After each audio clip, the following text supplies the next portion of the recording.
right, welcome back to another episode of Community Conversations. I am joined today with Lily from El Centro. I want to give her this opportunity to introduce herself. Hi, Teddy. Thank you so much for having me. I'm LILLY PINEDO GANGAI. I serve as the program director of the Chicanx Latinx Student Success Center, also known as Centro. My pronouns are she and her, and I'm just excited to be in the space with you today. So thanks for the invite. Welcome. So this is a space for us to get to know you a little bit better and share some of those great experiences you have. So maybe let's start with this as we talk about your, looking back at your academic journey. Specifically, what were some of the areas of successes and where were some areas of growth that, from your experience that you could share with us? Sure. So I'm a first generation college student. So neither of my parents ever went the traditional college route. My parents immigrated from Mexico in the late 1970s. They resided here in San Jose. So I was born and raised in San Jose. I'm the oldest. I have a younger sister, Leonela, who's 6 years younger than me. So yeah, a lot of pressure, right? Being the oldest, to be a role model for my younger sister, and really a role model for my cousins within my family. I think aside from myself, there were maybe one or two other older cousins that had gone to college, community college, but stopped there, didn't continue on to a 4-year. So a lot of pressure for Lily to then continue on that academic journey. So I attended UC Santa Cruz for my undergrad. And to be quite honest, again, part of my journey even started before that, because in high school, I didn't even really know what the college application process was like.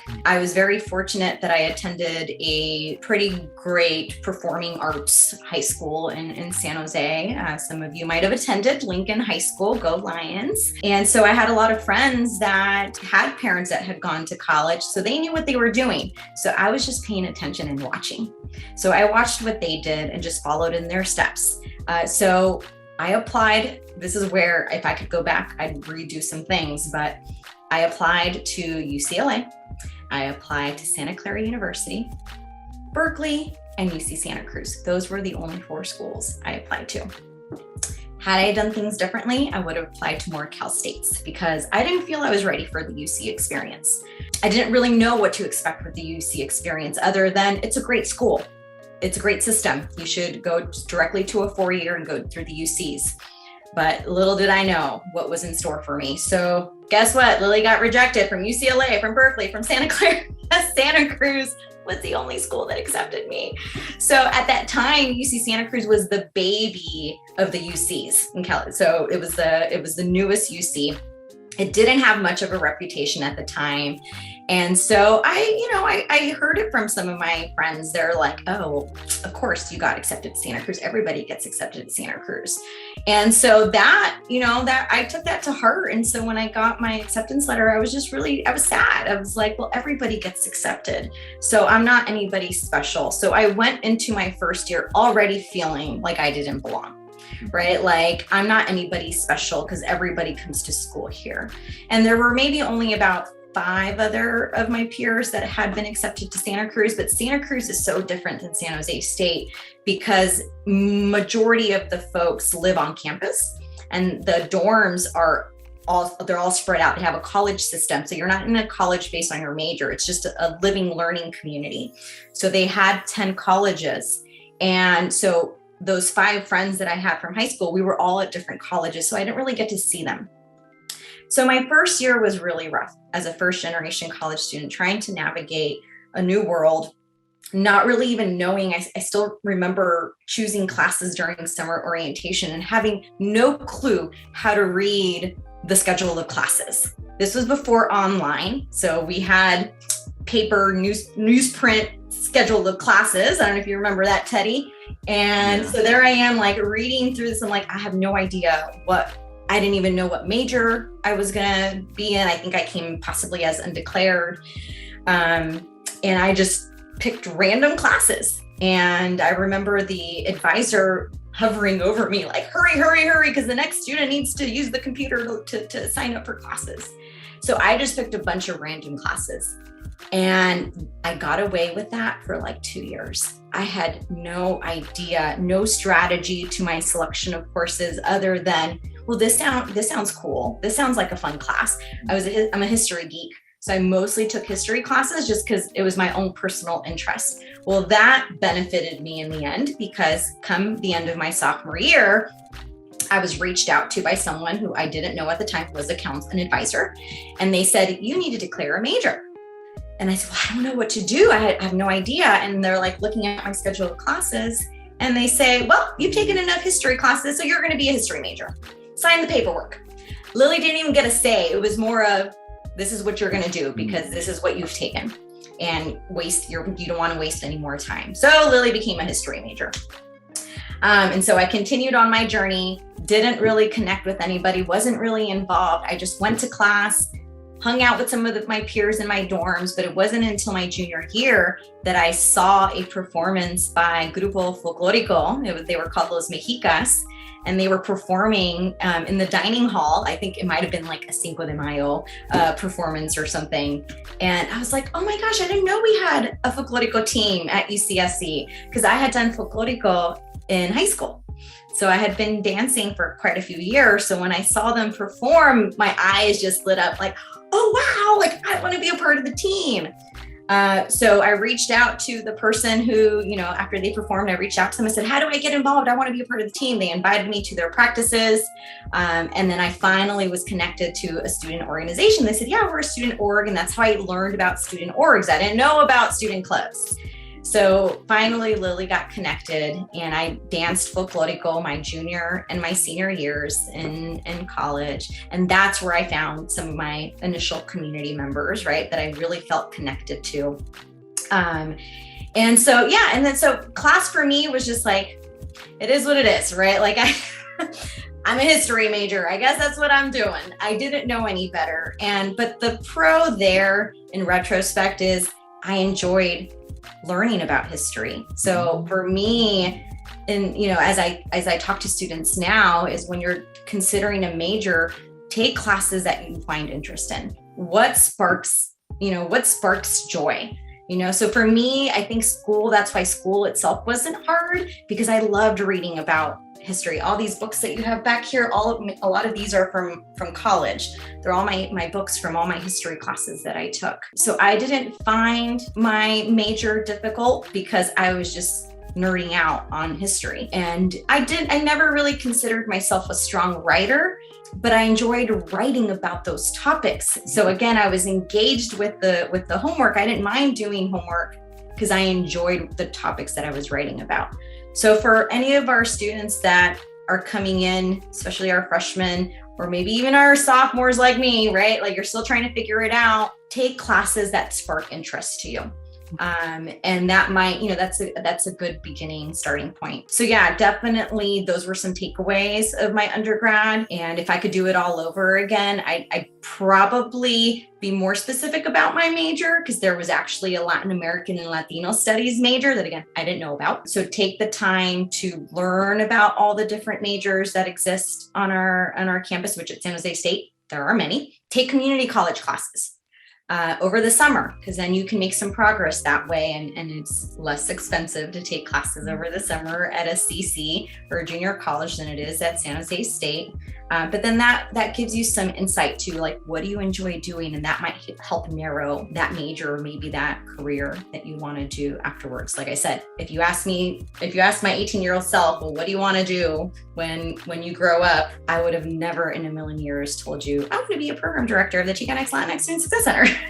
I would not even know what that is, right? So definitely for me, it was like, go with the flow. Don't compare yourself to your peers. Identify what makes you tick, like what excites you, what brings you joy, and identify faculty, professors, staff members that are going to help you carve out that that path. One of the things that you mentioned earlier and resonates with me is that connection. You didn't find that connection until your junior year, connecting with your peers. Kind of hopping back on that time machine, what were some of the steps that you would take or should take that you can share with our students in terms of building those connections, building those relationships with their peers? How do you go about doing that? Yeah, in retrospect, I would have attended more campus events. So that was maybe one of the first. So I had mentioned going in the dining hall, right? I think it was a Cinco de Mayo event. And our dorm did a really good job of like doing those postings of different events that are happening on campus. And I remember just passing by and just being like, oh, that sounds cool, but I would never go. I would say definitely take that risk and just go and check it out, right? Bring a friend along. I think that was the first step that I took with that. When I saw that it might have been like a Cinco de Mayo flyer that I saw, and I invited my hallmates and I said, hey, you guys, like, this looks like it would be fun. I used to dance folklorico, like, let's go check it out. And I brought my hallmates with me and we all went and we had a great time. But I wish I would have done that earlier on in my career. And so I highly recommend our students, especially those of you that are just starting at San Jose State, we have what are called weeks of welcome, and weeks of welcome programming lasts for like 6 weeks. It's long. So there are many opportunities to engage with our campus and to learn about what our campus has to offer through those programs, through those events, through those workshops. So I believe there's going to be a calendar. Our Office of Student Involvement puts that calendar out at the beginning of each year. I think it's provided for our students, even through the SAMI app. I think you can find it. Look through it, right? That first week of classes, see what's available. Grab I know I'm old school, but like grab your calendars. For me, having a big calendar like this, it's in my face all the time, right? Like right here, like I know what's going to be happening versus on my phone. You don't always, well, some of you do check your phones all the time, but use Google Calendar, do whatever, put different events that sound interesting to you, have the notifications come up to remind you when that event's going to be, invite your friends on the calendar, share your calendar with your friends so that you can go together as a community. And so for those of you living in the dorms, that's how you start to invite somebody just down the hallway, your roommate, your hallmate. I know it sounds awkward, but you're going to get a good relationship out of it. And you might not everybody's going to be your best friend, right? I ended up not being good friends with my roommate hallmate after a couple of years.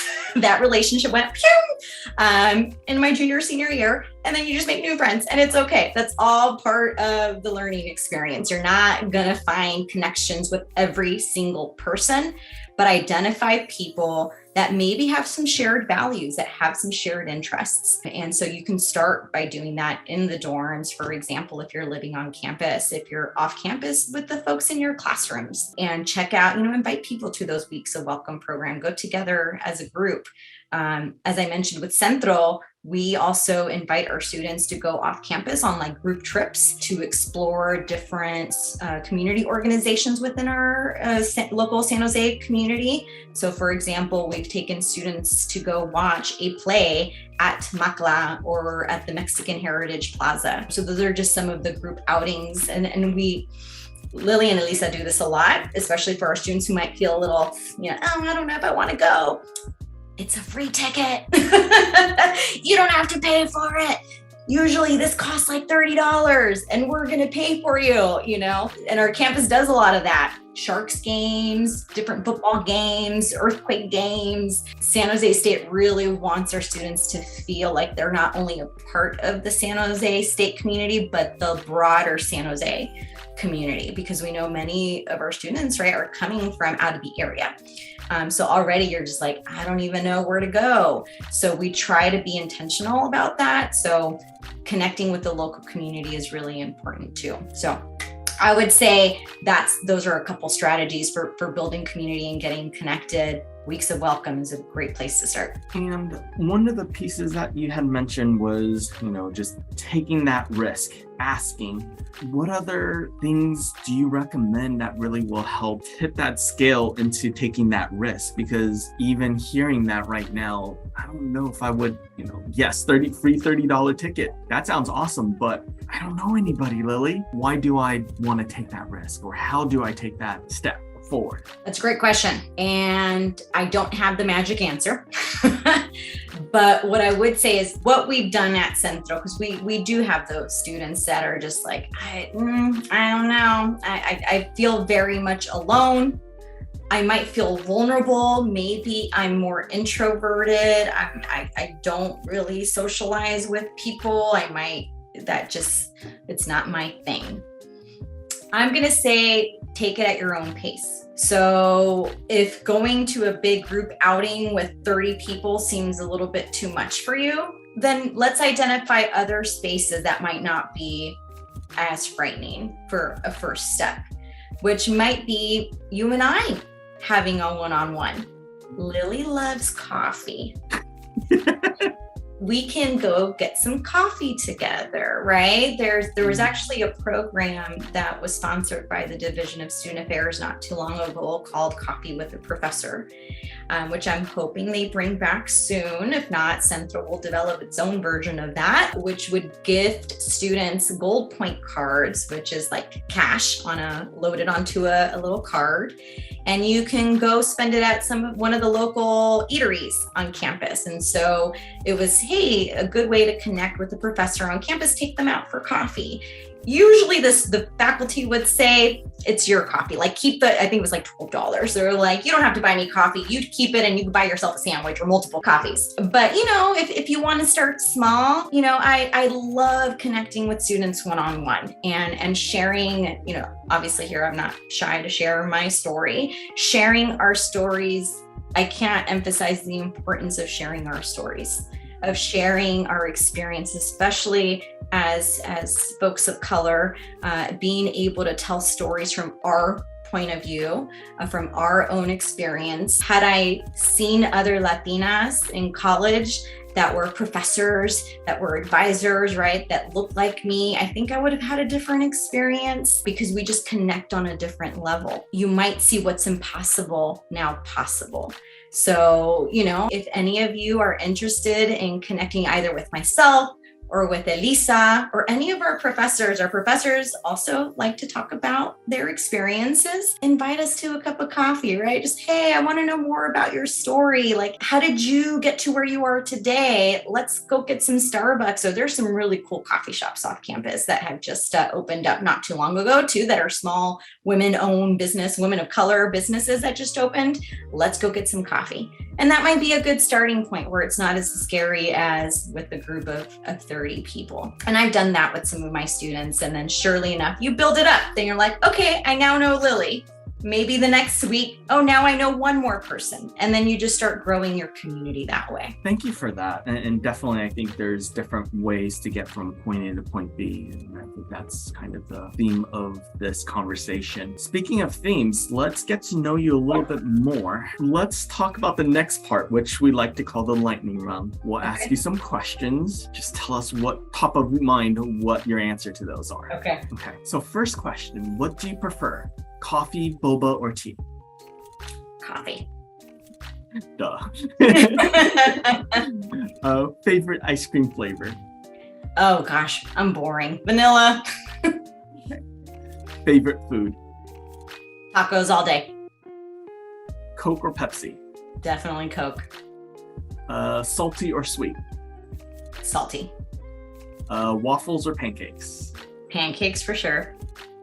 Last movie you saw in the theater? Oh geez. Oh my goodness. I don't know. It's been a long time. Okay, I know I'm supposed to be really quick with my answers, but I keep my movie stubs. I have to go back and look at my movie stubs. It's been that long since I've been to the theater. I don't know, Teddy.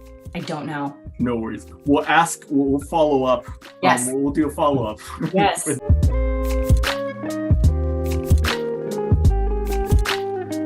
last TV show or series you watched? Stranger Things just ended the part 2 of season 4. So, so good. No spoilers. No spoilers. For this place you traveled to? I think it's probably Montreal, Canada. What is an item on your bucket list? Travel to Italy. That being said, I want to wrap up. Thank you for spending the time with us today, but I also want to give you this space. How do we get a hold of you if we want to find that coffee invite, take up on that coffee invite, or visiting you?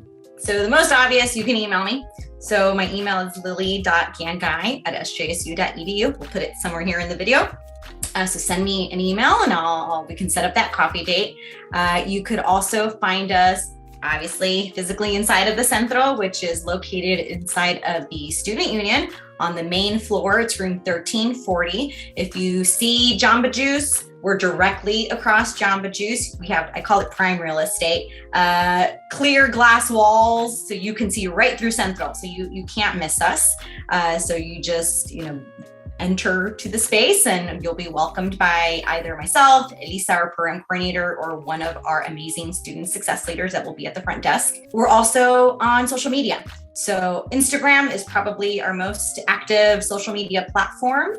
Our students are consistently posting reels and videos and stories of the different events that we're putting on, but also in our bio is our Linktree account, which that's where you can access any of our online services or programs that we're going to be doing. You could find the live links via our Linktree account. We're also on Facebook, no Twitter, no Snapchat. What did we say the other one that's most common? We don't have those. Those are the only ones that we're in. And then of course TikTok, we're not on TikTok, but also our website. Our website, there is a wealth of knowledge and information and resources on our website, which is just www.sjsu.edu/Chicanx Latinx SSC. We'll find it in this video as well.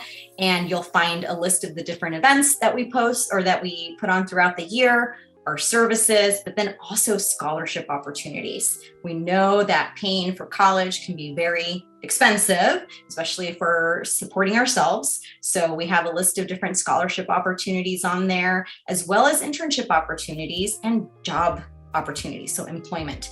So check out our website, lots of great info.